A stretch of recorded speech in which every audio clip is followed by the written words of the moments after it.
Siap memuji Tuhan? Siap. Atau mau ngobrol dulu? Siap. Siap memuji Tuhan ya? Oke. Nanti kalau kita dengar kata-kata aku jatuh cinta, gitu ya gayanya ya. Cari dulu pasangan-pasangannya. Aku jatuh cinta. Nah, gitu Tante. Oh, Tante hafal lagunya. Nanti Tante boleh maju ke depan ya, praktekin gayanya boleh? Tante siapa? Kenalan dulu, kenalan. Kenalan dulu. Siapa namanya Tante? Tante Ori. Kori. Oh, Tante Kori. Oh, mamanya WM itu atau WM siapa namanya? Bukan ya? Oh, Tante Kori. Oke. Tante Kori, nanti kita sama-sama kita joget di depan. Oke? Setuju ya? Oh, kalau untuk Yesus nggak perlu malu ya. Untuk Yesus kita berikan yang terbaik. Gitu ya. Siap memuji Tuhan? Siap. Boleh bangkit berdiri? Puji Tuhan. Kita percaya Bapak Ibu, ketika kita datang bersekutu bersama-sama di tempat ini, setiap pencobaan-pencobaan yang Tuhan berikan tidak akan melebihi kemampuan kita. Maka itu kita harus terus-menerus dekat dengan Tuhan, selalu merasa jatuh cinta dengan Tuhan Yesus. Amin. Tiap lembar hidup kami diwarnai dengan kasih Yesus. Hidup jadi Sebentar. penuh makna. Saya mau undang Cia. Karena kau Cia yang selalu ada di di depan. sisiku. Ayo Cia, daripada joget-joget di situ, maju. Ayo Cia, kita kasih gayanya untuk Bapak Ibu ya, supaya tambah semangat pagi ini. Ayo Cia. Oh, ada Mei. Oke. Sebentar ya, kita tunggu. Lari. Tiap lembar Ya, kita undang untuk ada di depan, kasih contoh gerakannya ya. Satu di sebelah kanan saya, satu sebelah kiri. Siap Bapak Ibu? Tiap lembar hidup kami diwarnai dengan kasih Yesus.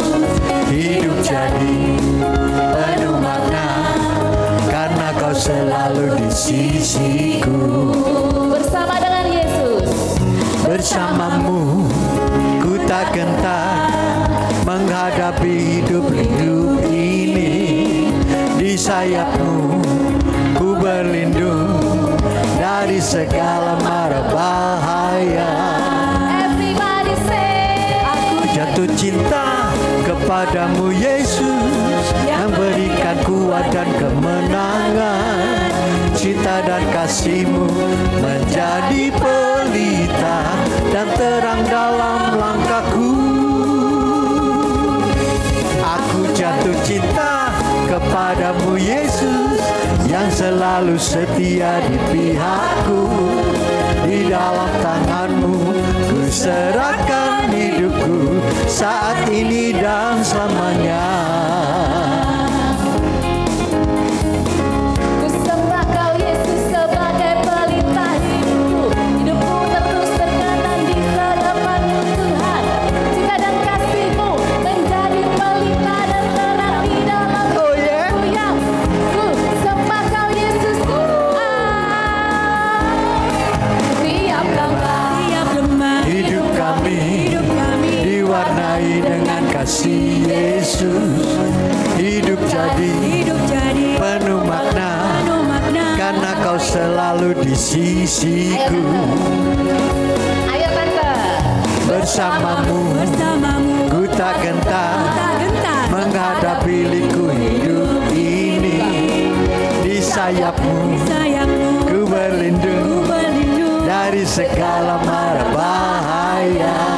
One, two, three, say. Aku Jatuh cinta kepadamu Yesus, yang berikan kuat dan kemenangan. Cinta dan kasih-Mu menjadi pelita dan terang dalam langkahku. Aku jatuh cinta kepadamu Yesus, yang selalu setia di pihakku.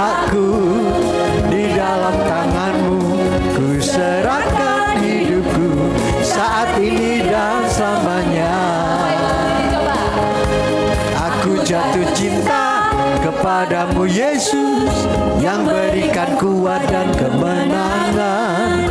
Cinta dan kasih-Mu menjadi pelita dan terang dalam langkahku. Aku jatuh cinta kepadamu Yesus, yang selalu setia di pihakku. Di dalam tangan-Mu ku serahkan hidupku, saat ini dan selamanya. Gerakannya kurang. Aku jatuh cinta kepadamu Yesus, yang berikan kuat dan kemenangan. Cinta dan kasih-Mu menjadi pelita dan terang dalam langkahku. Aku jatuh cinta kepadamu Yesus, yang selalu setia di pihakku. Di dalam tangan-Mu ku serahkan hidupku, saat ini dan selamanya. Di dalam tangan-Mu ku serahkan hidupku, saat ini dan selamanya. Di dalam tangan-Mu ku serahkan hidupku, saat ini dan selamanya. Aku jatuh cinta.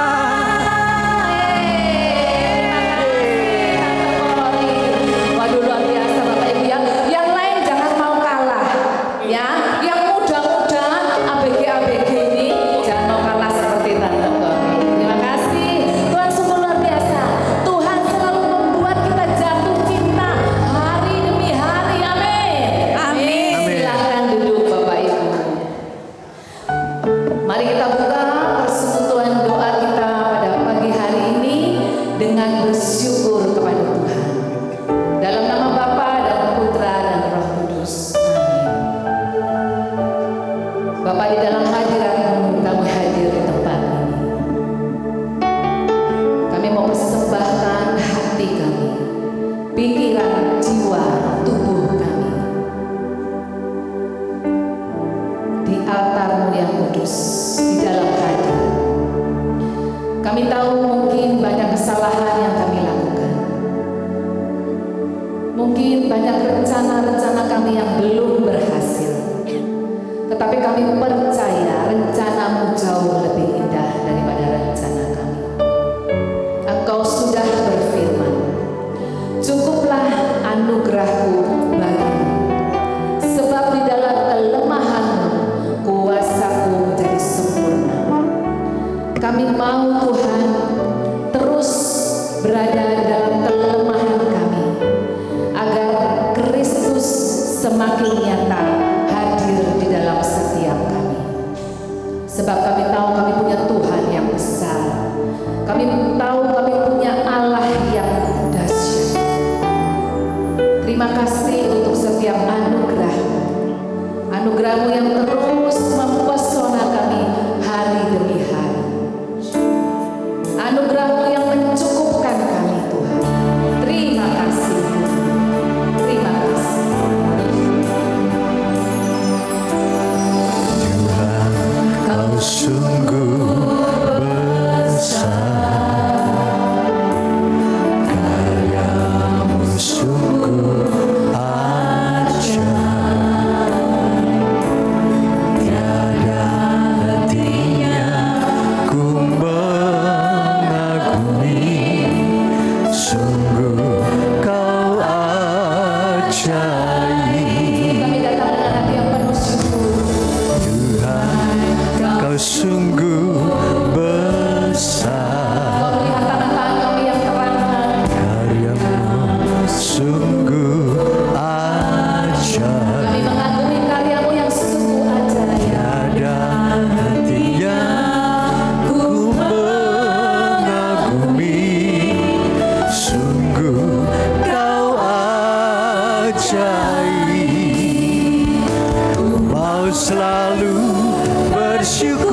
kepadamu Tuhan, anugerah-Mu mempesonaku, selalu dan selalu Kau angkat hatiku, Kau membuatku berharga di mata-Mu. Mau selalu bersyukur kepadamu Tuhan, anugerah-Mu mempesonaku, selalu dan selalu Kau angkat hatiku, Kau membuatku berharga di mata-Mu. Terima kasih Tuhan, Engkau yang mengangkatku, Engkau yang membuat kami berharga di mata-Mu, Engkau yang melayani setiap kami ikut serta naik ke atas menikmati kemuliaan Tuhan. Maka hari ini Tuhan kami mau nyatakan kami berharga di mata-Mu Tuhan. Terima kasih Tuhan. Berharga di mata-Mu Tuhan, anugerah-Mu cukup bagiku. Kami berharga di mata-Mu. Ku berharga di mata-Mu Tuhan, anugerah-Mu cukup bagiku. Ku berharga di mata-Mu Tuhan, Kami sungguh berharga. anugerah-Mu cukup bagiku. Ku berharga di mata-Mu Tuhan, anugerah-Mu cukup bagiku. Dengan semua hati kita nyatakan, mau Selalu bersyukur kepadamu Tuhan, anugerah-Mu mempesonaku, Kau selalu setia. selalu dan selalu Kau angkat hatiku, Kau membuatku berharga di mata-Mu. Mau selalu bersyukur kepadamu Tuhan, anugerah-Mu mempesonaku, selalu dan selalu Kau angkat hatiku, Kau membuatku berharga di mata-Mu. Aku berharga di mata-Mu, Kau membuatku berharga di mata-Mu.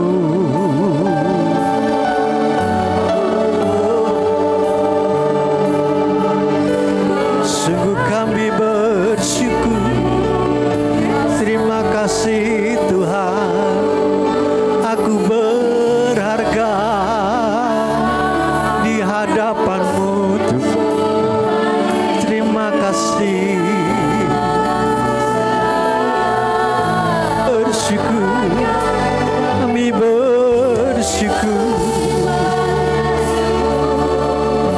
Terima kasih Yesus, terima kasih Yesus, Engkau mengangkatku, Engkau mempesonaku. Sungguh kami bersyukur. Terima kasih Tuhan, terima kasih Yesus. Kami bersyukur, kami bersyukur. Terima kasih, terima kasih.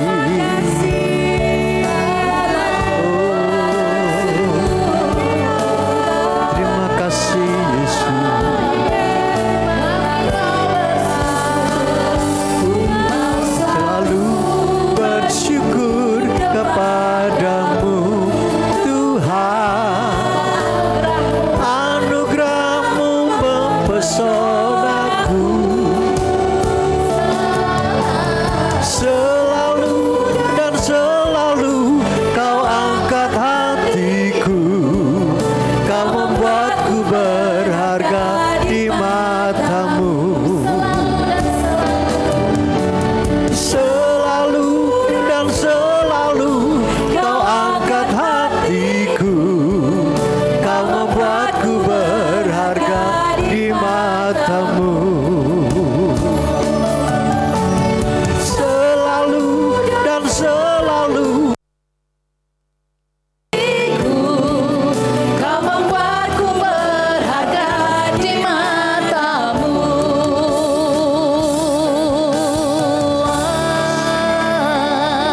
Syukur kepada Tuhan, Dia sungguh Allah yang baik. Engkau sungguh Allah yang mengasihi kami. Kami tahu Engkau adalah sumber terang dan cahaya kami. Apapun permasalahan kami, apapun pencobaan-pencobaan yang kami hadapi saat ini, tapi kami yakin dan percaya karena Tuhan adalah sumber terang kami. Amin. Masih terus mau memuji Tuhan. Selamat pagi Romo Adrian, selamat datang di Paroki Yakobus ya. Mari lebih semangat lagi kita memuji Tuhan karena Tuhan adalah terang dan cahaya kita. Amin. Katakan pada kanan kirinya, Tuhan adalah terangku.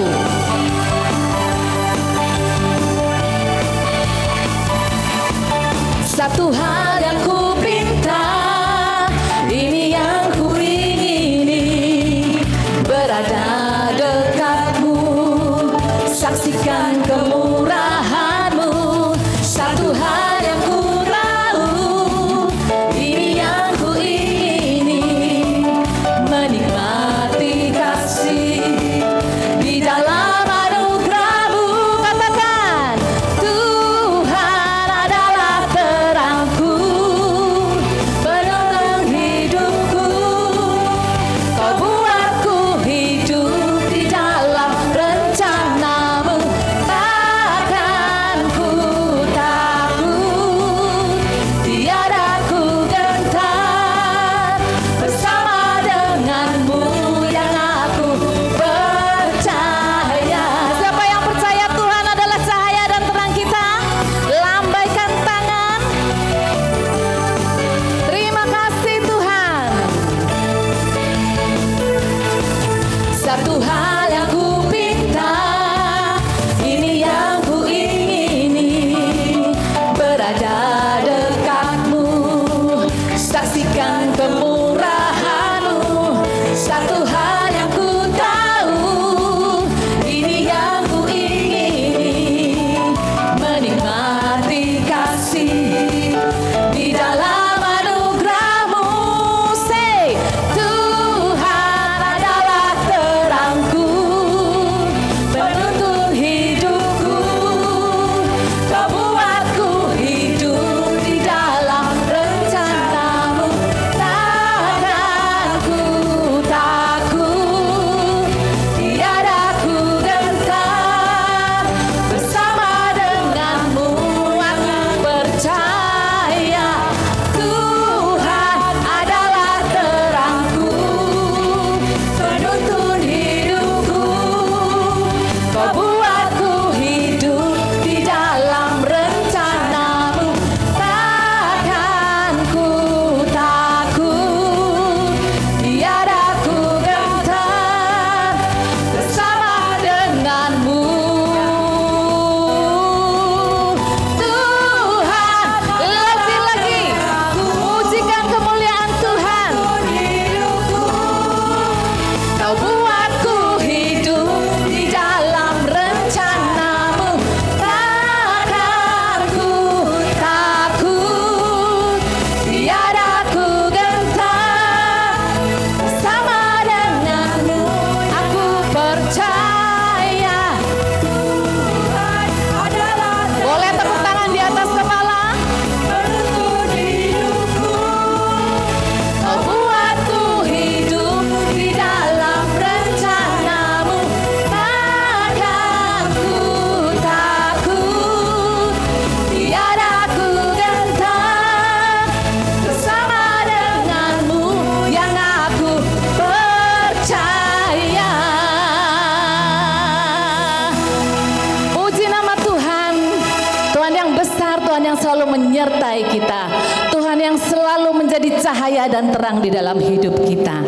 Terima kasih Tuhan, terima kasih untuk setiap berkat Tuhan, bahkan untuk setiap permasalahan yang kami boleh hadapi. Apapun yang terjadi di dalam hidup kami tak henti-hentinya ingin selalu mengucap syukur, menaikkan pujian, menyembah hanya Tuhan yang hidup di dalam diri kami.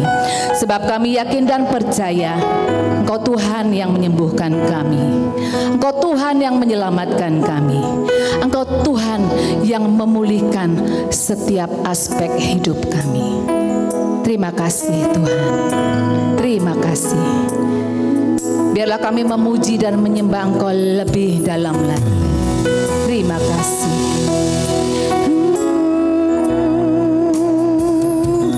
Kau Tuhan yang selamatkanku. Terima kasih Yesus. Kau Tuhan yang pulihkanku. Terima kasih Yesus. Kau Tuhan yang sembuhkanku. Katakan terima kasih. Terima kasih Yesus.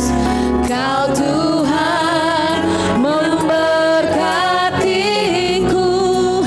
Terima kasih.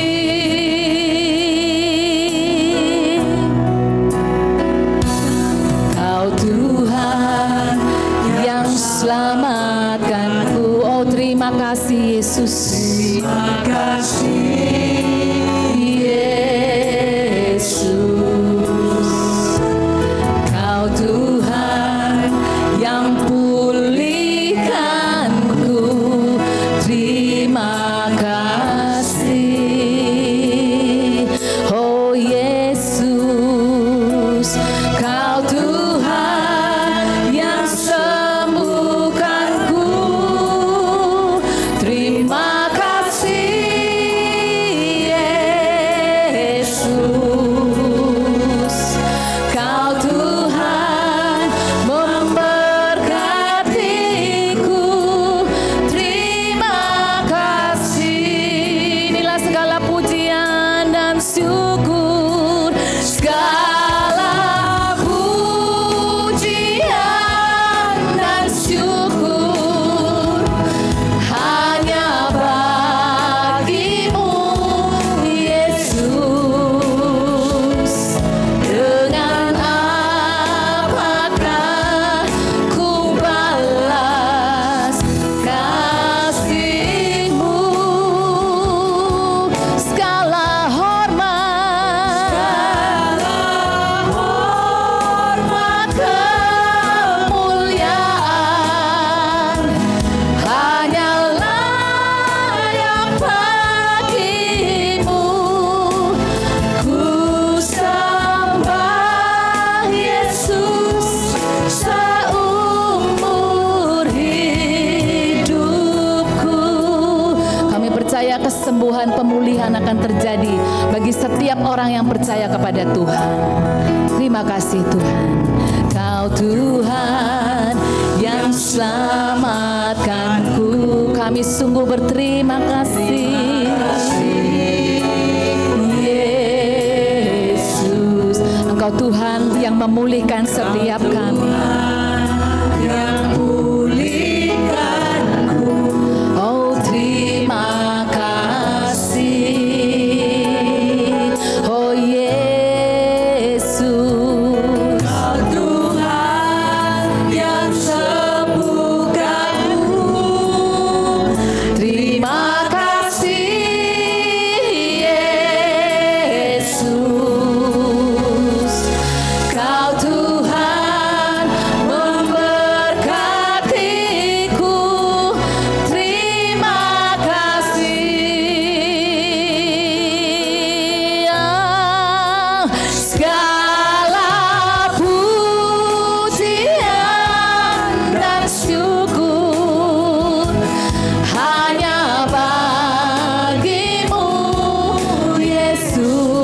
Dengan apa kami membalas semua kebaikan Tuhan?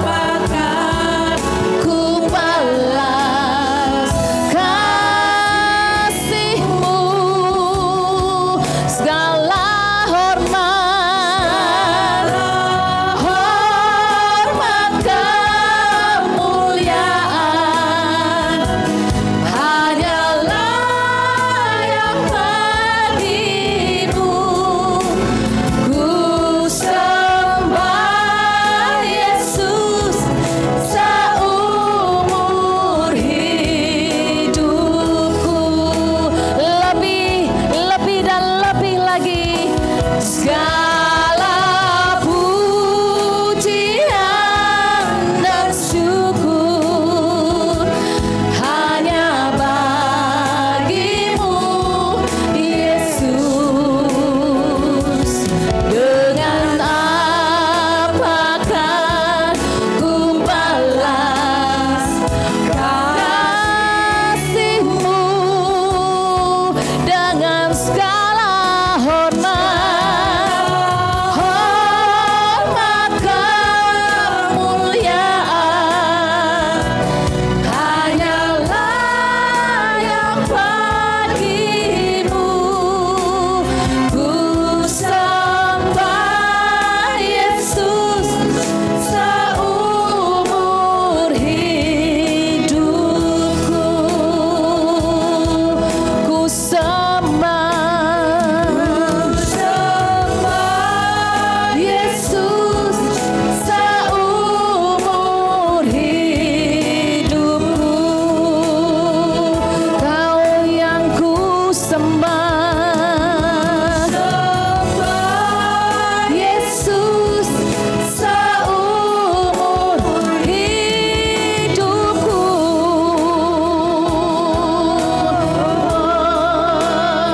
Segala pujian dan sembah, segala kemuliaan hanya bagi Tuhan, bagi namanya yang kudus. Kami sembah, ya la la la la la,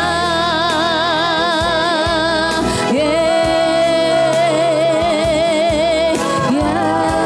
la sekia la la la la la se.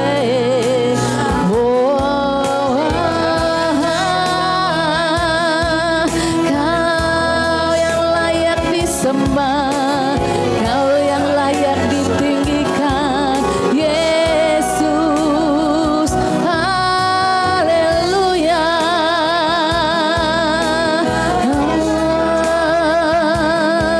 Haleluya.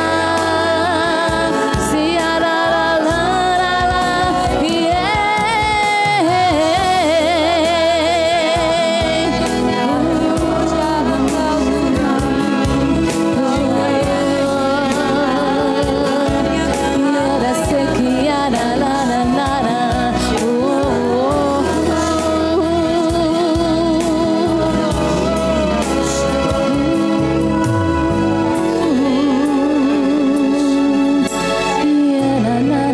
la la,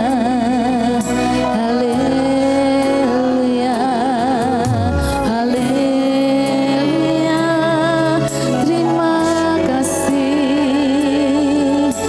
Terima kasih Tuhan, terima kasih.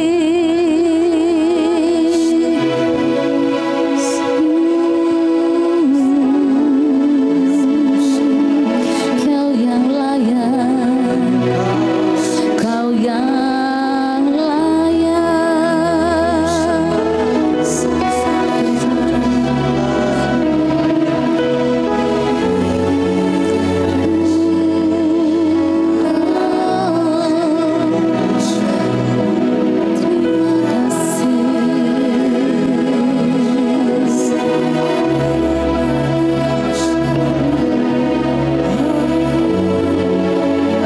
Saat ini kami menikmati kehadiran-Mu Bapa. Saat ini kami sungguh menikmati kemuliaan-Mu. Hati kami tenang ketika berada di dalam pelukan Tuhan.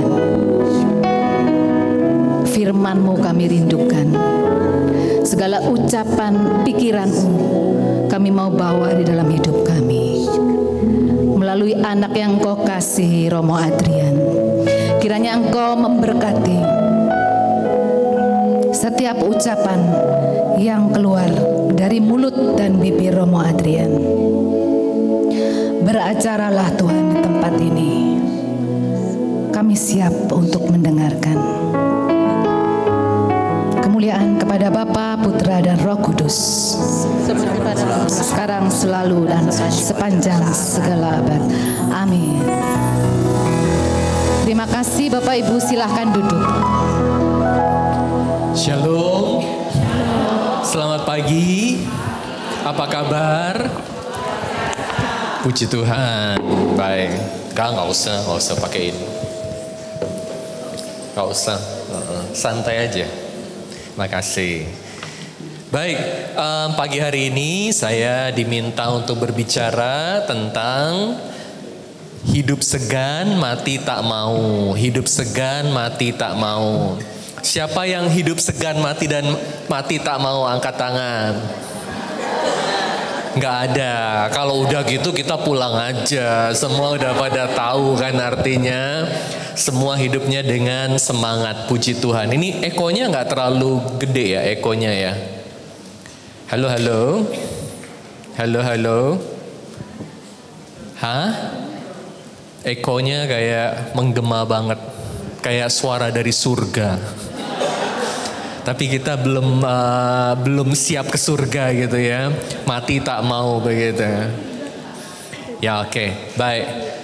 Jadi kalau kita ini hidup segan, mati tak mau, ini kan artinya kita hidup setengah-setengah ya. Sayang banget ya mikrofonnya, ekonya kok kayak begini. Bus. Halo, halo. Oke. Halo, halo. Memang begini ya biasanya ya? Selalu begini? Oke, ruangannya besar ya udah. Kalau nggak pakai mikrofon nggak bisa kedengeran ya? Cek, tes, cek. Ya udah, oke. Mau ini, Cak? Oke, terima kasih. Halo, halo. Nah, ini lebih enak kan? Lebih enak ya, baik. Jadi ketika saya lihat judul ini, hidup segan mati tak mau, saya langsung coba lihat kebalikannya apa. Kebalikannya adalah hidup semangat, mati semangat ya. Hidup semangat, mati juga semangat, siap. Nah, oleh karena itu saya mau mengajak Anda sekalian untuk melihat hidup manusia. Gimana supaya kita ini hidupnya bisa semangat, nanti mati juga siap. Karena sudah menjalani hidup dengan sangat baik ya. Nah, sebagai bahan permenungan, saya mau mengajak Anda untuk melihat, merenungkan sabda Tuhan dari khotbah Yesus yang pertama. Khotbah Yesus yang pertama. Ada yang tahu khotbah Yesus yang pertama itu tentang apa? Khotbah Yesus yang pertama itu tentang apa? Tentang bahagia, sabda bahagia. Khotbah Yesus yang pertama adalah tentang sabda bahagia. Nah, makanya saya mau mengajak Anda sekalian untuk melihat gimana supaya bisa jadi bahagia. Nah, oleh karena itu mari kita baca dari Injil Matius bab 5 ayat 1 sampai 11. Kita baca ayat demi ayat aja ya. Ketika Yesus melihat orang banyak itu, naiklah ia ke atas bukit. Dan setelah ia duduk, datanglah murid-muridnya kepadanya. Maka Yesus pun mulai berbicara dan mengajar mereka. Katanya, berbahagialah orang yang miskin di hadapan Allah, karena merekalah yang empunya kerajaan surga. Baca sekali lagi. Berbahagialah.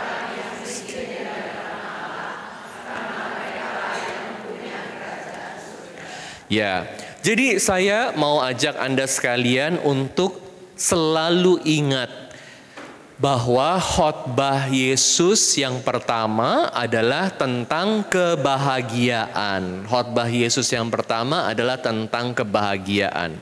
Ini artinya Yesus mau supaya kita semua bahagia. Panggilan kita adalah panggilan untuk menjadi bahagia. Bukan hidup segan, ya, tapi hidup penuh semangat. Kalau orang hidupnya penuh semangat itu kan beda. Ada antusiasme. Antusiasme itu entheos dari bahasa Yunani, artinya ada Tuhan. Kalau orang hidupnya bersemangat, membara, itu karena ada Tuhan di dalam hidupnya. Ada Tuhan di dalam hatinya. Sehingga hidupnya bisa semangat, bisa bahagia, bisa sukacita. Nah, makanya itu adalah rencana Tuhan buat kita. Rencana Tuhan adalah rencana keselamatan. Jadi kalau kita ini belum menjalani hidup dengan semangat, kalau dalam hidup kita jadi ogah-ogahan dalam hidup, nah kita mesti tanya, apa yang salah dalam hidup kita? Nah, kita harus semangat ya, semua harus semangat. Anak Tuhan harus semangat. Apalagi saya selalu diingatkan waktu datang ke Keuskupan Surabaya. Saya tiba di Surabaya, datang di Keuskupan Surabaya itu tahun 2010 ya. Nah, waktu saya datang ke Surabaya, saya mempelajari moto dari Uskup Surabaya, mendiang Monsinyur Sutikno yang luar biasa, almarhum Monsinyur Sutikno. Saya sangat mencintai dan sangat mengagumi beliau. Motonya beliau apa? Dari mana motonya? Dari mana? Isinya apa? Nah, motonya dari Uskup Sutikno adalah Yohanes bab 10 ayat 10 yang mengatakan, aku datang untuk memberi hidup dan hidup yang berkelimpahan. Nah, sekali lagi, aku datang untuk memberi hidup dan hidup yang berkelimpahan. Jadi rencana Tuhan buat kita adalah hidup yang berkelimpahan, hidup yang indah, hidup yang penuh semangat karena ada Tuhan dalam hati kita. Nah, makanya ketika Yesus memulai pewartaan sabda bahagia, Injil itu artinya sabda bahagia, dia mulai dengan 8 sabda bahagia, the beatitude. Dan beatitude yang pertama itu tentang kemiskinan. Berbahagialah orang yang miskin di hadapan Allah, karena merekalah yang mempunyai kerajaan Allah. Nah, perhatikan baik-baik. Tuhan Yesus bilang kita perlu berbahagia karena kita mempunyai kerajaan Allah. Karena kita menjadi bagian dari kerajaan Allah. Karena kita adalah anak Allah. Nah, kalau kita ini menjadi bagian dari kerajaan Allah, Allah hidup dalam hati kita, ini bagaimana hidup kita? Hidup kita ini menjadi hidup yang sangat tenang. Kita jadi tenang, ada damai. Beda gak kalau ketemu sama orang dalam hatinya ada damai? Beda sekali kan? Ada sukacita. Dia penuh dengan semangat, dia mau membantu, ada kedamaian. Ini adalah kedamaian yang kita perlu cari, yang kita perlu impikan. Karena ini beda sama kedamaian yang dunia bisa kasih. Saat kita hidup dalam kerajaan Allah, Allah hidup dalam hati kita, walaupun dunia ini kacau balau, walaupun di sekitar kita ini ada aja masalahnya, tetapi kita bisa tetap damai karena apa? Karena kedamaian dalam hati kita ini bukan tergantung dari situasi. Karena kita menjalani hidup ini bukan hanya tergantung dari apa yang terjadi kepada kita, tetapi juga tergantung dari bagaimana kita menyikapi berbagai hal yang terjadi pada kita. Ulang ya. Jadi yang saya mau ajak Anda lihat adalah Kita harus punya impian untuk menjadi manusia yang hidup dalam damai, hidup dalam kerajaan Allah, menjadi bagian dari kerajaan Allah. Udah berapa tahun Anda hidup di dunia? Siapa yang udah hidup 20 tahun? 30 tahun? 40 tahun? 50 tahun? 60 tahun? Ada yang udah 60? 60, 70? Luar biasa. 80? Hampir luar biasa ya, 80.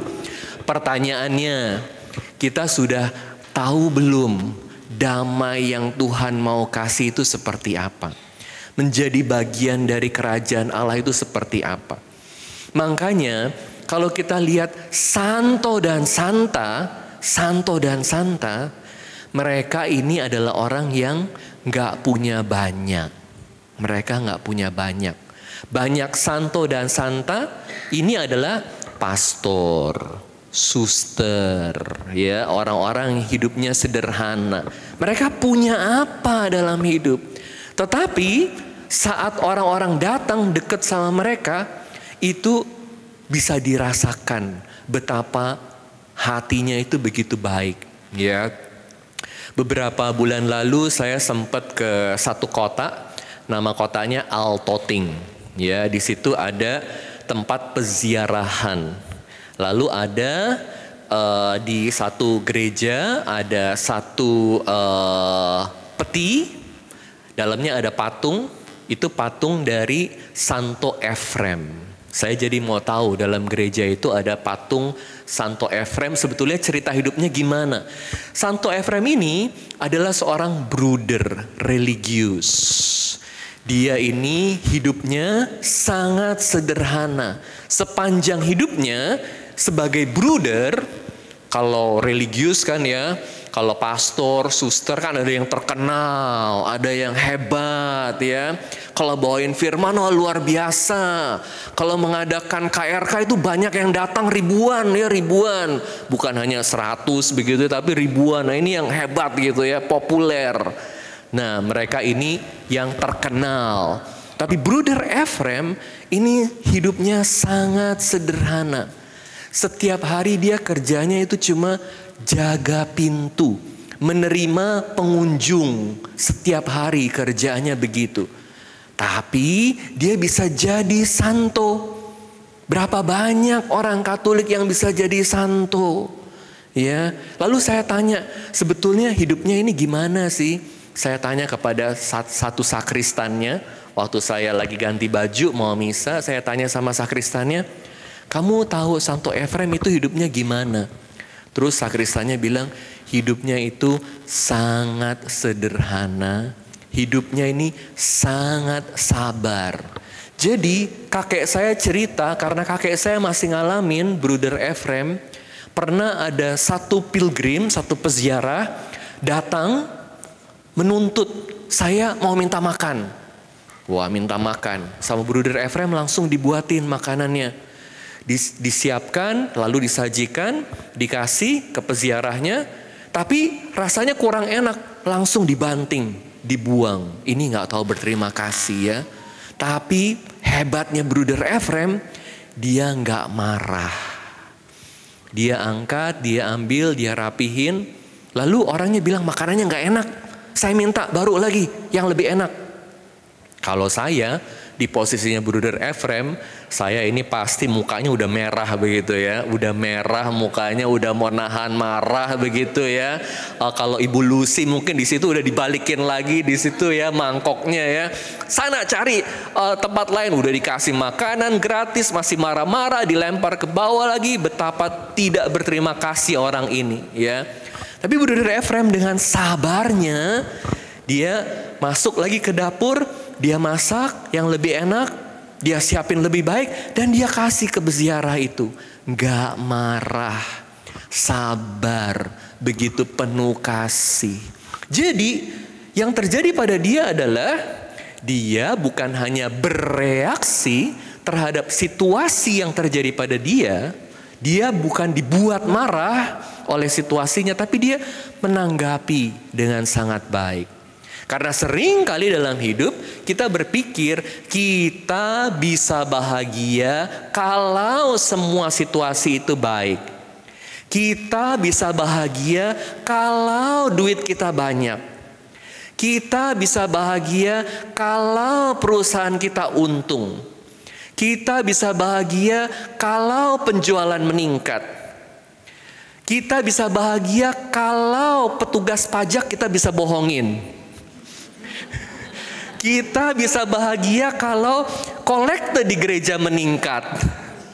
Kita bisa bahagia kalau aku bisa kumpulin banyak sumbangan, ya. Pokoknya sumbangan lewat aku banyak supaya orang tahu aku hebat. Aku bisa bahagia kalau semua orang habis aku khotbah bilang, aduh khotbahnya keren ya. Tapi kalau dikomplain gimana? Kalau penjualan turun gimana? Kalau dikejar-kejar sama petugas pajak gimana? Kalau ya namanya udah ada umur ya. Kalau zaman dulu saya masih muda itu kadang susah tidur. Susah tidurnya karena apa? Jatuh cinta ya. Masih muda kalau lagi jatuh cinta tuh nggak bisa tidur, kepikiran terus ya. Sekarang kalau susah tidur karena sakit pinggang, kecapean. Dia udah ada umur soalnya, udah tambah tua. Gimana? Apakah lalu kita kehilangan sukacita kita? Nah, makanya kita belajar dari sabda Tuhan yang mengatakan, berbahagialah kamu yang miskin di hadapan Allah.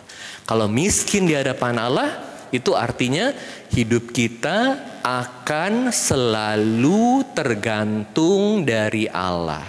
Hidup kita akan selalu bergantung kepada rahmat Allah.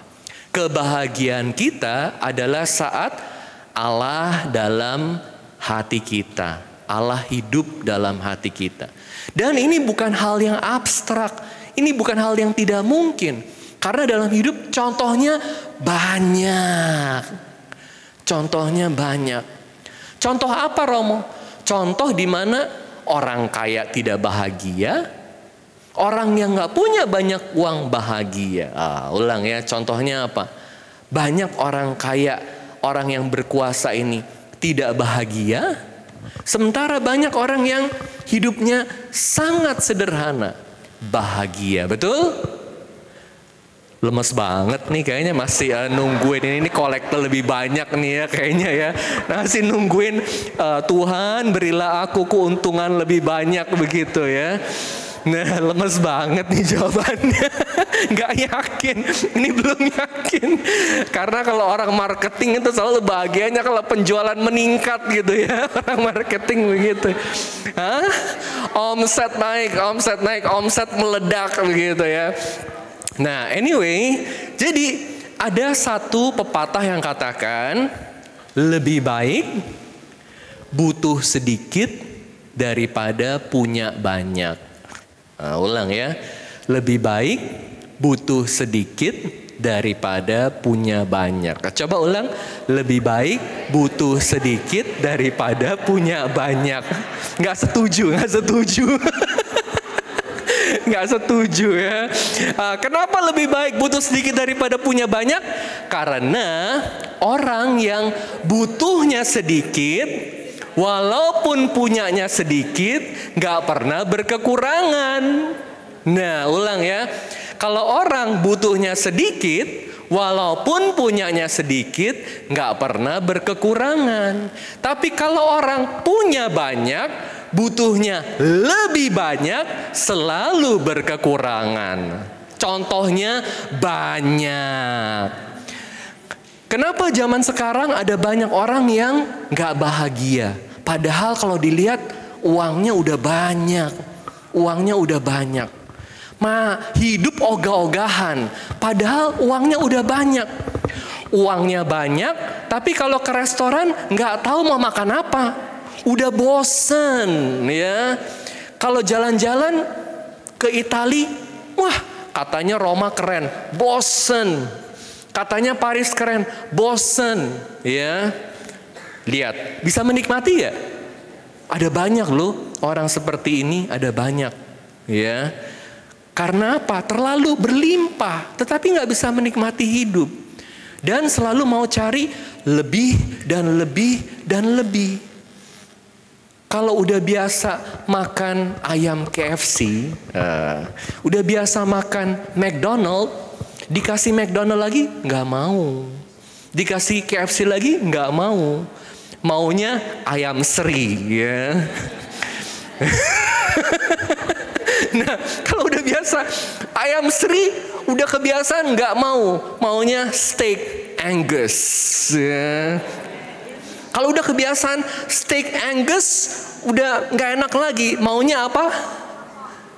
Maunya naik lagi. Pokoknya naik lagi ya. Maunya Michelin star. Kalau cari restoran maunya yang lebih enak lagi. Anda lihat, punyanya banyak, tetapi karena maunya selalu lebih tinggi, nggak pernah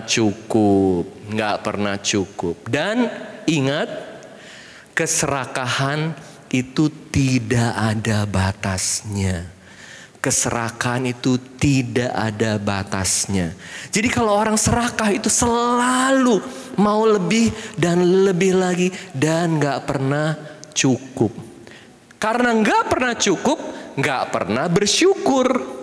Karena gak pernah bersyukur, gak pernah bahagia.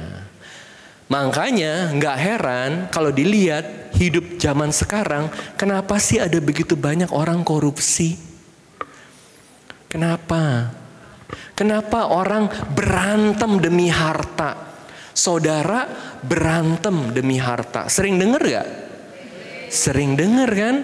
Saudara berantem demi harta. Padahal hartanya yang dia punya itu dipakai buat hidup aja nggak habis. Tapi kok berantem demi harta? Ya itu karena keserakahan. Punyanya banyak gak? Banyak. Tapi butuhnya lebih banyak. Jadi nggak pernah cukup. Hidup seperti ini menderita gak? Menderita. Nah makanya belajar untuk butuh sedikit. Lebih baik butuh sedikit daripada punya banyak. Ya. Nah, suster-suster lihat tuh. Suster-suster bajunya berapa banyak? Gak banyak. Tapi mereka selalu tenang, selalu senyum, sukacita, ya. Makanannya biasa, tapi selalu bersyukur sama Tuhan bisa makan. Yang lain udah makanannya jauh lebih enak, gak pernah cukup, gak pernah bersyukur. Nah, oleh karena itu, kalau Anda lagi ulang tahun nih, latihan. Jangan hanya nambahin daftar aja. Tahun ini aku mau supaya mobilku jadi Innova. Ya. Tahun depan nanti ulang tahun lagi, aku mau supaya mobilku Mercy. Wah. Tahun depan lagi mau supaya mobilku Ferrari. Nggak pernah cukup, ya. Selalu ada tambahan dalam daftar yang aku mau.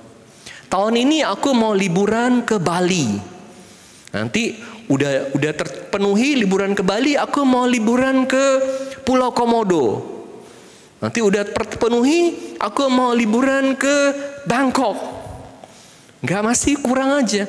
Nanti aku mau liburan ke Roma. Wah, pokoknya tambah hari tambah naik terus, ya. Bucket list. Mau liburan ke surga. Jangan cepet-cepet, ya. Jangan cepet-cepet. Nanti dijawab sama Tuhan loh. Langsung, ya. Hati-hati kalau berdoa. Nah, terus udah gitu, kalau ulang tahun, makanya tadi saya bilang, jangan hanya nambah daftar apa yang kita mau. Latihan. Pas ulang tahun, coret satu keinginan. Aku mau latihan supaya aku bisa tetap bahagia. Aku bisa tetap bersuka cita dalam hidup. Walaupun ini nggak ada, nggak apa-apa. Ini nggak ada, nggak apa-apa. Dicoret. Jadi daftar kebahagiaannya, daftar kebutuhannya itu semakin kurang. Jangan tiap kali daftar kebutuhannya semakin nambah, semakin naik. Dan ini perlu latihan loh. Makanya ini artinya kebahagiaan kita bukan bergantung dari apa yang kita punya. Bukan bergantung dari apa yang kita punya. Walaupun kita punya sedikit, tapi kalau kita bisa selalu bersyukur dan contohnya banyak, ya, kita bisa bahagia. Nah, kalau kita udah seperti itu, kita menjadi bagian dari kerajaan Allah. Nah, lihat ya, orang yang punya uang itu seringkali jadi tidak bahagia juga karena ada hubungannya dengan power. Ada hubungannya dengan power. Kenapa kita mau punya uang? Karena semakin kita punya uang, kita akan semakin bisa menguasai. Semakin kita bisa menguasai, semakin kita bisa mengkontrol. Ini artinya segala sesuatu akan terjadi sesuai dengan yang aku mau. Sesuai dengan yang aku mau. Siapa di sini yang senang nonton drakor? Jujur. Senang nonton drakor ya. Nah, waktu COVID itu kan saya juga sempat nonton drakor. Jadi lucu ya. Senang nonton drakor ya. Jadi waktu saya di Roma, saya tuh punya teman satu kelas. Sekarang dia udah jadi monsinyur di Vatikan ya. Saya punya teman satu kelas orang Korea. Saya tanya, dia tanya sama saya, Adrian, kamu seneng gak makanan Korea? Oh iya, saya seneng bibimbap ya. Saya seneng kimchi begitu ya. Saya suka, ayo makan sama saya ke restoran Korea. Terus udah gitu dia seneng, iya Korea tuh sekarang luar biasa ya. Banyak sekali restoran Korea dan banyak drakor. Dalam hati saya, apa sih itu drakor ya? Kenapa sih orang pada pengen nonton drakor begitu ya? Heran saya. Pas COVID ya, ada satu romo bilangin ke saya, ya Adrian itu kalau kamu mau coba tuh bisa tuh nonton drakor. Drakor yang saya nonton waktu itu judulnya apa itu yang Crash Landing on You. Wah, Crash Landing on You. Langsung pada wah begitu ya, Crash Landing on You. Salah satu tema yang diangkat adalah tema kekuasaan, selalu kekuasaan. Itu artinya kalau orang itu anaknya konglomerat, kalau orang ini punya uang banyak, dia akan berusaha untuk bisa power play. That word, power play. Power play. Artinya bermain dengan kuasa, bermain dengan power. Karena dia punya power, dia bisa bermain. Artinya mengkontrol banyak hal. Artinya jadi seperti Tuhan. Jadi seperti Tuhan. Punya power. Ya. Nah, tapi ini gak sesuai dengan doa Bapa kami.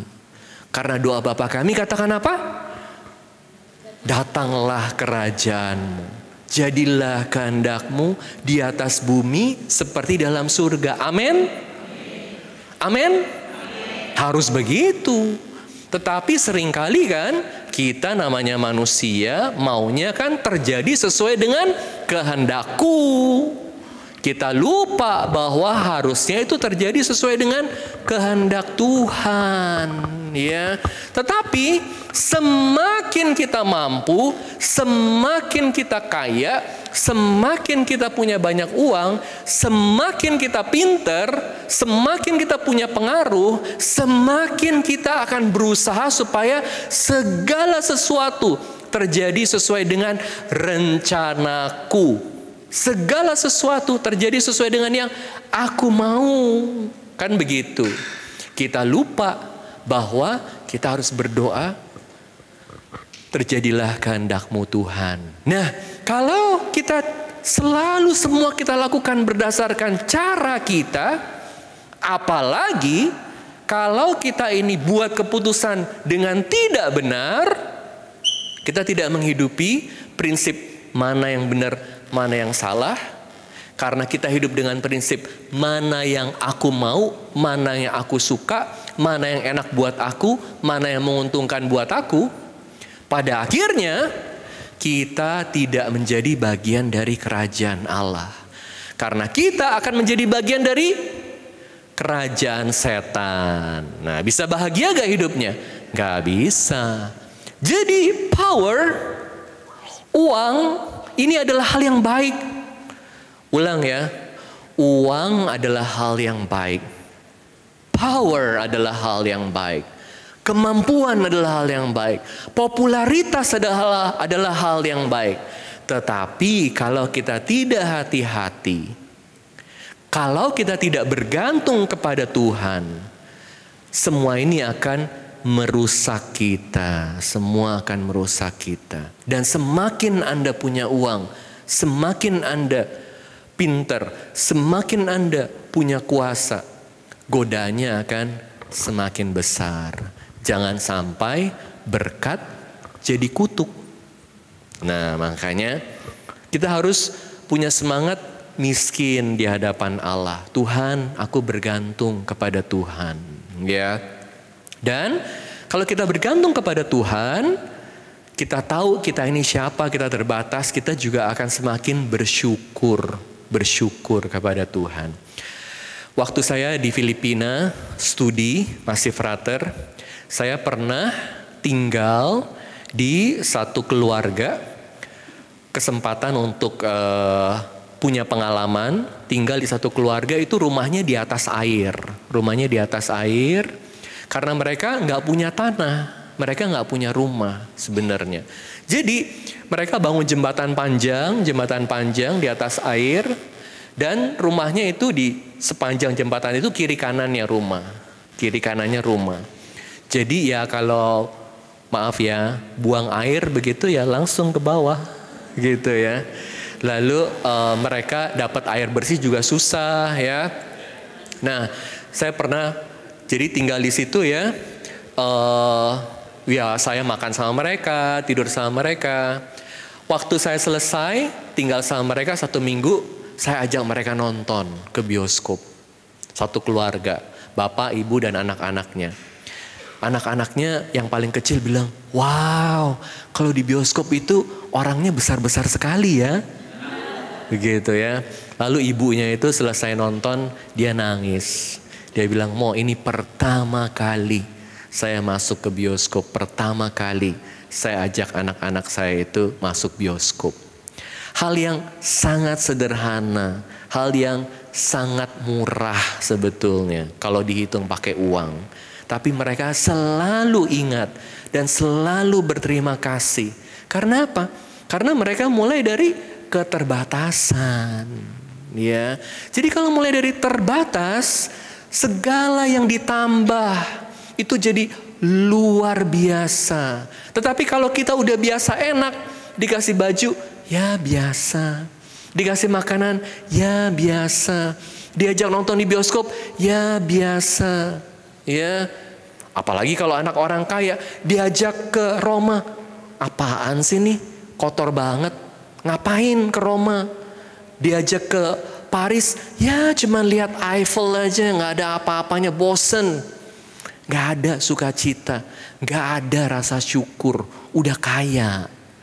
Nah makanya kita harus punya hati miskin di hadapan Allah. Segala sesuatu yang kita punya dari Tuhan dan kita selalu bersyukur. Kalau bisa bersyukur, pasti kita bisa lebih berbahagia dalam hidup dan hidup kita berjalan sesuai dengan kehendak Tuhan. Lebih semangat gak? Lebih semangat, ya kan? Jadi hidup gak ogah-ogahan kan? Bukan jadi Pak Ogah karena kita miskin di hadapan Allah. Lebih baik butuh sedikit daripada punya banyak. Oke, itu yang pertama. Oke, sabda yang kedua. Ini udah jam 11 lebih 10 katanya Bu Lucy, saya bicaranya 45 menit. Jadi sampai 11.15. Kamu nggak apa-apa, aku ada apa-apanya aku. Oke, kita maju lagi. Oke, lanjut ya. Lanjut. Silahkan selanjutnya, ayat selanjutnya. Berbahagialah orang yang berduka cita karena mereka akan dihibur. Berbahagialah orang yang berduka cita karena mereka akan dihibur. Ini artinya kita harus hidup bersama Tuhan supaya berbagai penghiburan kita ini dari Tuhan. Saya juga mau masukin ke ayat selanjutnya supaya bisa gabung. Lanjut. Berbahagialah orang yang lemah lembut karena mereka akan memiliki bumi. Berbahagialah orang yang lemah lembut karena mereka akan memiliki bumi. Apa artinya? Saya mau gabung dua ayat ini ya. Kalau orang itu bisa berduka cita, sebenarnya ini karena dia tahu apa yang berbahagia, apa yang berharga di dalam hidupnya, apa yang berharga di dalam hidupnya. Kalau saya pergi ke Adiasa, saya melayani dalam upacara kematian, saya selalu merasa sangat tersentuh saat saya bisa melihat bahwa keluarga yang ada itu berduka cita. Dan buat saya itu adalah satu rahmat buat keluarga tersebut. Kalau satu keluarga itu bisa berduka cita, itu artinya sepanjang hidupnya orang yang meninggal itu sangat berharga buat dia. Jadi kepergian dari orang tersebut itu sangat terasa.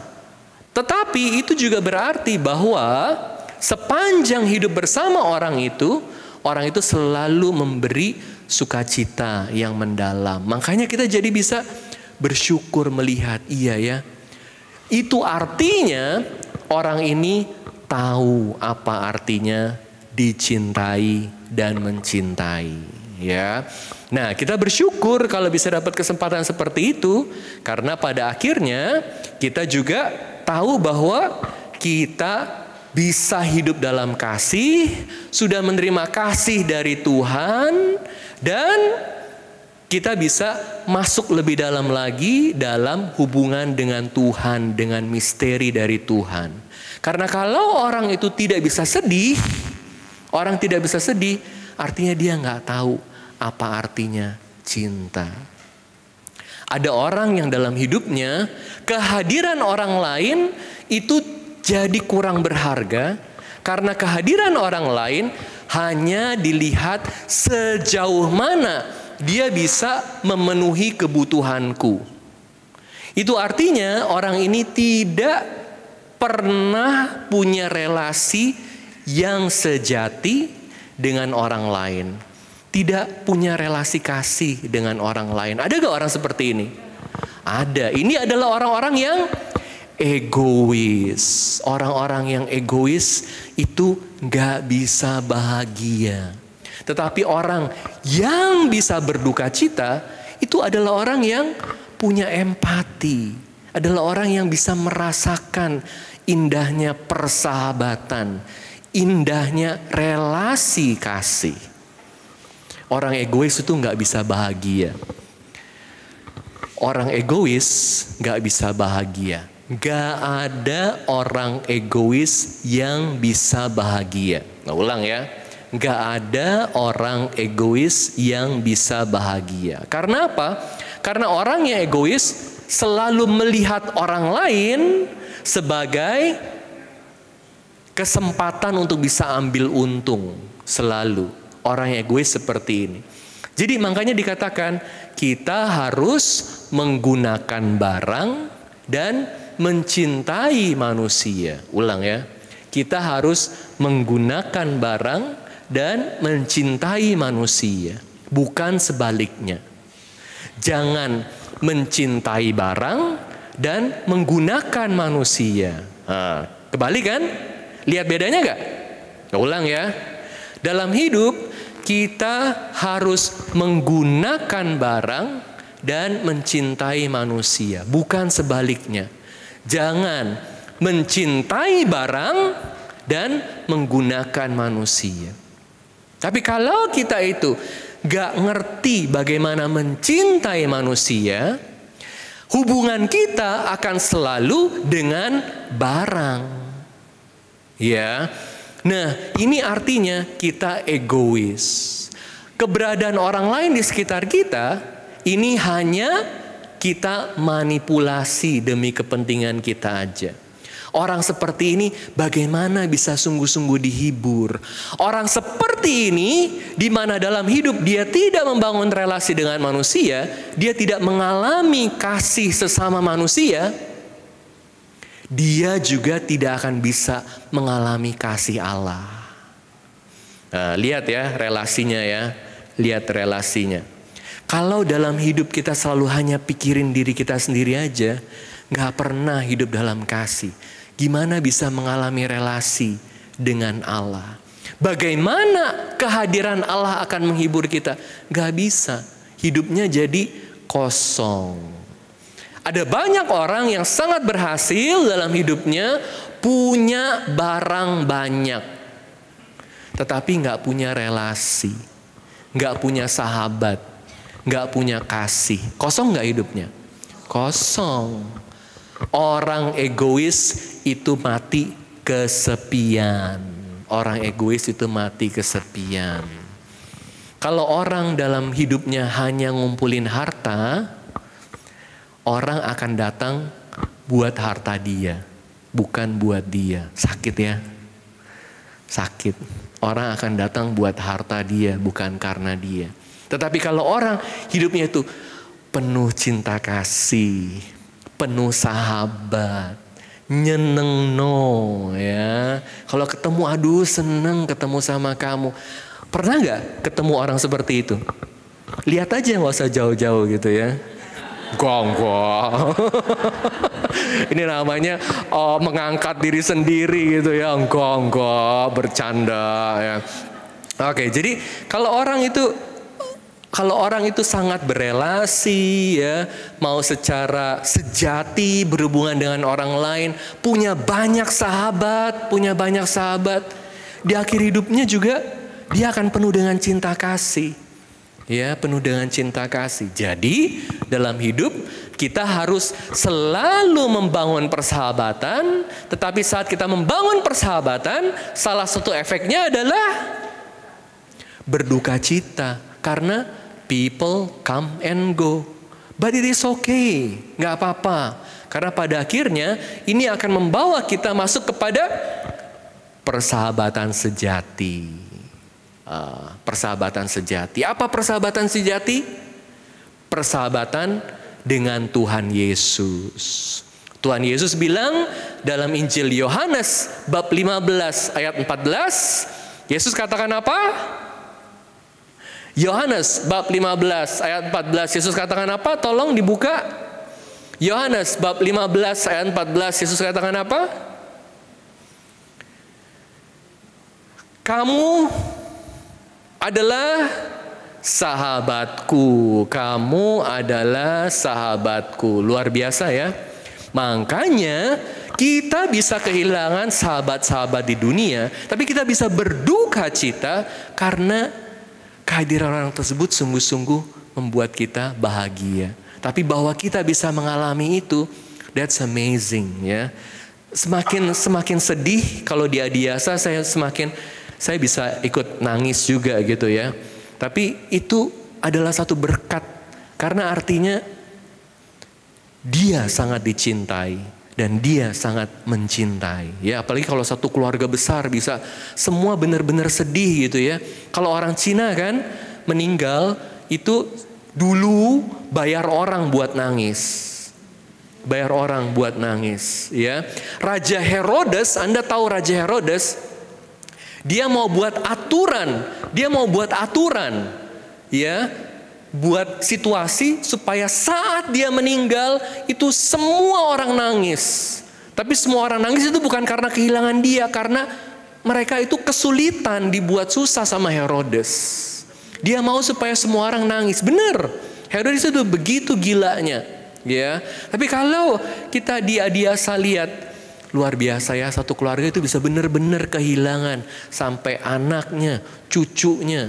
Begitu mencintai oma opanya. Datang itu bukan karena warisan. Datang bukan karena cari duit. Datang karena mencintai. Luar biasa kalau seperti itu. Nah, dalam hidup kita harus siap kehilangan orang yang kita cintai. Tapi kalau kita hidup dalam kasih, kita bukan memanipulasi manusia, manipulasi. Artinya itu menggunakan orang. Orang yang ada di sebelah kita, kita hanya lihat dia itu setuju gak sama aku? Dia itu akan mendukung aku gak? Aku bisa pakai apa dari dia? Ya, semua pola relasinya manipulasi. Ini karena egois. Ini karena mencintai barang, mencintai uang, menggunakan orang, dia akan mati kesepian. Tapi kalau kita bisa hidup dalam kasih, nah kita akan semakin hari semakin dihantar pada relasi dengan Allah. Dan Tuhan Yesus juga berelasi dengan kita sebagai sahabat. Ya, yang terakhir ya, terakhir nanti kalau nggak pada lapar. Terakhir, oke. Ya, udah di depan ada depot ya. Oke. Udah pada siap langsung habis ini ke depot. Yang terakhir, berbahagialah orang yang lemah lembut ya. Kenapa sih berbahagia orang yang lemah lembut? Karena orang yang lemah lembut akan memiliki dunia. Wow, apa artinya memiliki dunia? Amazing ya, ketemu orang yang lemah lembut. Orang bisa lemah lembut itu karena hatinya tenang. Orang bisa lemah lembut itu bukan lemah dan kalah. Yang lemah kan dilihatnya kalah. Tapi orang bisa lemah lembut karena dia sudah menang. Menang atas apa? Menang atas dirinya. Menang atas dosa, menang atas dendam, menang atas kemarahan, menang atas keegoisan. Jadi orang yang lemah lembut itu bukan orang yang lemah dan kalah, tetapi lemah karena sudah menang atas berbagai hal yang membuat hidupnya jadi kacau. Lihat aja, orang yang lemah lembut itu luar biasa. Nah, ini artinya kita harus belajar untuk menguasai diri kita, penguasaan diri. Dan ini harus latihan. Kuncinya adalah latihan. Karena nggak gampang kan untuk jadi sabar kan. Saya selalu ingat waktu saya baru jadi pastor. Kan di Jakarta kan, saya kehabisan di Jakarta. Lalu saya mau ada misa. Papa saya itu baik hati, dia sering kali anterin saya. Mau kemana Yan? Papa saya biasa nganterin saya. Dia ambil kesempatan, kalau dia nganterin saya sekalian saya dihotbahin. Ya. Yan, hati-hati sama cewek-cewek zaman sekarang. Begitu ya, selalu saya dihotbahin macem-macem ya kalau kita satu mobil. Jadi saya senang juga kalau sama papa saya. Nah, satu sore kita lagi baru selesai satu acara, mau ke acara selanjutnya, papa saya anterin. Saya lapar. Saya bilang, "Pi, aku lapar nih." Ya udah itu beli di pinggir jalan dulu buat ganjel aja gitu. Ya udah saya beli. Saya bilang, "Pi, itu ada martabak tuh di depan sana." Ya udah, kita berhenti sebentar. Saya turun dari mobil, mau beli martabak. Saya bilang, "Pak, martabaknya satu ya Pak ya." Ya udah, oke. Terus saya balik ke mobil tunggu. Habis 5 menit saya pikir udah selesai martabaknya. Saya turun, bapaknya itu bilang, "Pak, udah selesai belum?" Saya tanya. "Belum Pak, kompornya rusak. Bapak kalau mau beli martabak di tempat lain beli aja Pak, nggak apa-apa." Udah kompor rusak, bukan minta maaf. Bilang lagi kalau mau beli tempat lain nggak apa-apa, ya jelas nggak apa-apa. Tapi saya kan udah kehilangan waktu 5 menit ini, udah nunggu ya. Saya baru mau marah, "Bapak ini gimana sih? bukannya bilang dari tadi begitu ya, mau marah. Tapi saya ingat, saya baru tabisan. Saya ini Romo, saya harus sabar begitu. Jadi saya bilang, ya udah deh Pak ya, lain kali bilangin ya Pak ya, gitu ya, gitu. Jadi namanya juga harus latihan. Tapi itu selalu mengingatkan saya setiap kali saya mau marah sama umat, ya apalagi kalau dalam hati saya bego banget sih ini ya, kesel gitu ya. Saya selalu ingat, iya nggak boleh. Kalau saya marah itu efeknya besar. Nanti umatnya ini bisa luka batin seumur hidup begitu ya. Nggak mau datang lagi ke gereja. Jadi walaupun saya udah kesel, kalau di universitas, saya tugaskan di universitas sehari-hari kan. Tentu ada saat di mana saya kesel. Jadi saya kadang-kadang mesti nahan marah. Tapi orang udah tahu kalau saya marah. Tandanya muka saya udah merah semua ya. Udah merah semua, itu orang udah tahu nih Romo Adrian lagi kesel, jangan deket-deket sama Romo Adrian gitu ya. Gitu, tapi saya selalu berusaha supaya kata-kata saya nggak kasar. Nah itu artinya yang saya mau bilang ya, untuk jadi lemah lembut itu nggak gampang. Untuk jadi lemah lembut itu perlu latihan.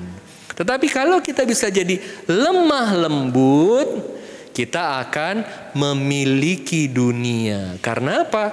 Karena itu artinya kita sudah menang atas diri kita. Kita sudah bisa menguasai diri kita. Karena seringkali dalam hidup yang menguasai kita itu apa? Masa lalu kita. Yang menguasai kita kebencian kita, dendam kita, keegoisan kita. Kalau kita dikuasai oleh dendam, bisa lemah lembut gak? Gak bisa. Kalau dikuasai oleh roh marah, bisa lemah lembut gak? Gak bisa. Ya.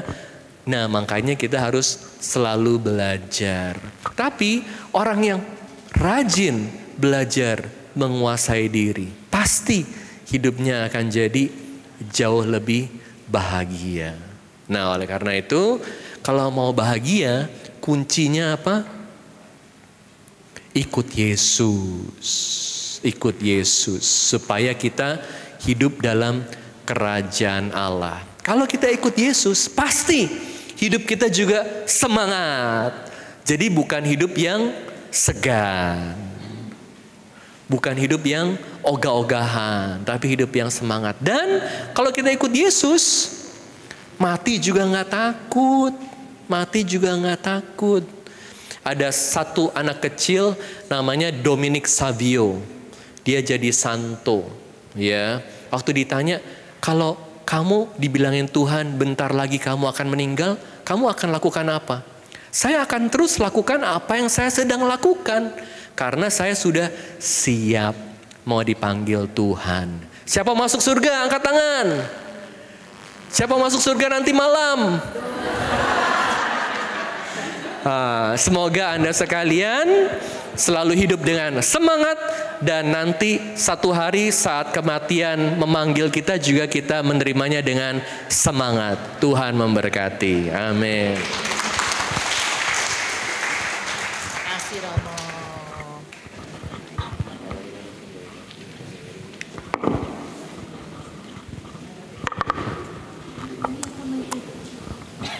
Cek. Terima kasih Romo Adrian atas pelayanannya di PDPKK Santa Teresa Avila. Tuhan Yesus memberkati Romo dimanapun Romo berada. Nah Bapak Ibu, tadi Romo mengatakan berbahagialah orang yang butuh sedikit tetapi memiliki banyak. Berbahagialah orang yang miskin di hadapan Allah. Tapi saya yakin pada pagi hari ini kita semua yang di sini kaya di hadapan Tuhan dan di hadapan Allah, sehingga kita bisa memberikan persembahan yang terbaik untuk PDPKK Santa Teresa Avila. Amin ya. Siapa yang mau menjadi kaya? Amin. Loh, nggak ada yang mau menjadi kaya, mau? Siapa yang mau menjadi kaya? Nah, silakan dibuka tasnya, diambil dompetnya, kita berikan persembahan yang terbaik untuk PD kita yang tercinta. Mari kita persembahkan apa yang kita miliki, walaupun sedikit dan banyak, tapi Tuhan tidak melihat jumlah, Tuhan melihat hati kita.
perhatian Bapak Ibu untuk pengumuman berikut ini. Serial bulan Juni itu tema besarnya adalah lebih mengenal Allah. Minggu lalu kita sama-sama hadir di Balai Paroki bersama Romo David ya. Hari ini bersama Romo Adrian. Lalu nanti Sabtu 15 Juni tepat pukul 10 kita akan bersekutu kembali bersama Romo Yosef Eko Budi Susilo dengan tema apakah aku diselamatkan? Nah, gitu ya pertanyaannya. Jadi hadir di tempat ini minggu depan. Nah Bapak Ibu, kita dari PDPKK Santa Teresa Avila tetap ada pelayanan doa. Ya, Bapak Ibu bisa menghubungi nomor 0852 800 800 11.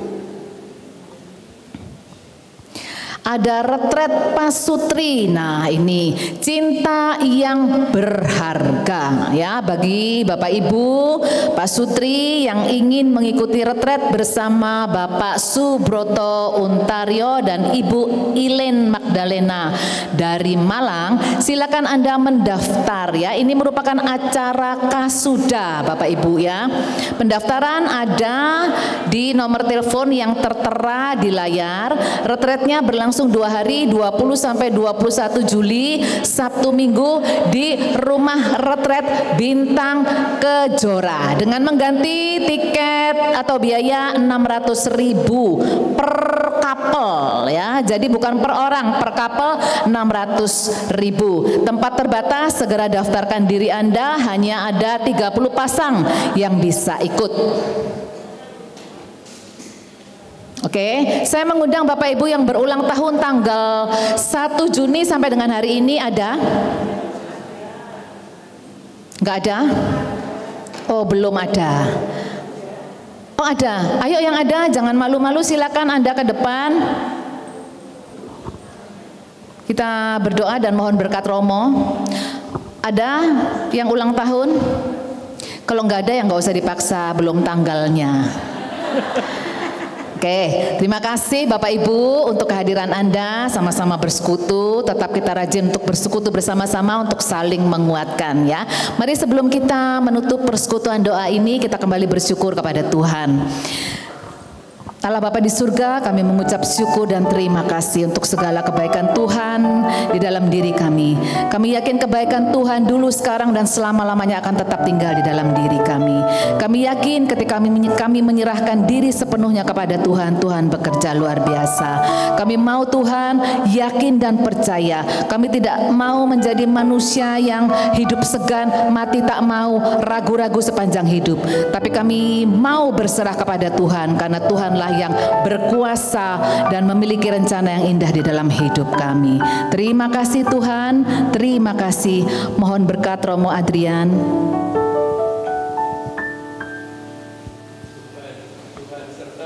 Dan sertamu juga.